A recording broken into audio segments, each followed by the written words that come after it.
Okay, so let's just look at the cerebellum, because when I first looked at the cerebellum of the sheep, I learned something that it was never evident to me in looking at human cerebellums. So here's the cerebellum. This middle piece here is the vermis. That's that central portion. And these are the lobes. These are the lateral hemispheres, or the hemispheres of the cerebellum.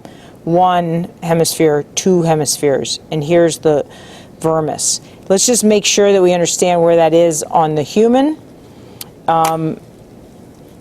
Well, really all you see when you look at the cerebellum are the two hemispheres, because they have expanded to cover up the vermis, which is right inside of there, underneath there. There's the vermis.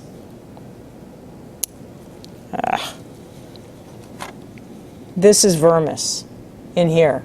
Can you see that? Okay, good. So almost the bulk of the human cerebellum is hemisphere. The vast majority of the cerebellum of the sheep is vermis, and that is because the vermis is going to deal with things on the midline, so the trunk, the axis, the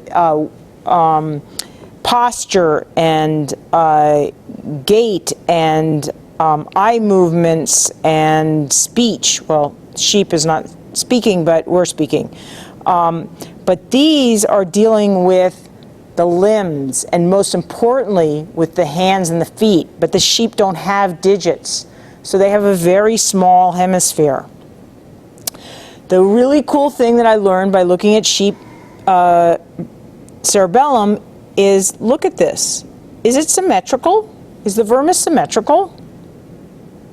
Well, not so much. You can see that it takes a jog. Look at that. It takes a jog.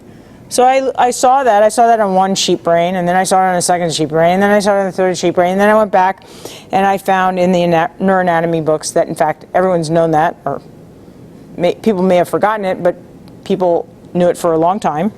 The explanation, there is no explanation for it. There's no sort of just so story as to why that would be, but it's very interesting that the vermis takes a jog, and the vermis of the human takes a jog too.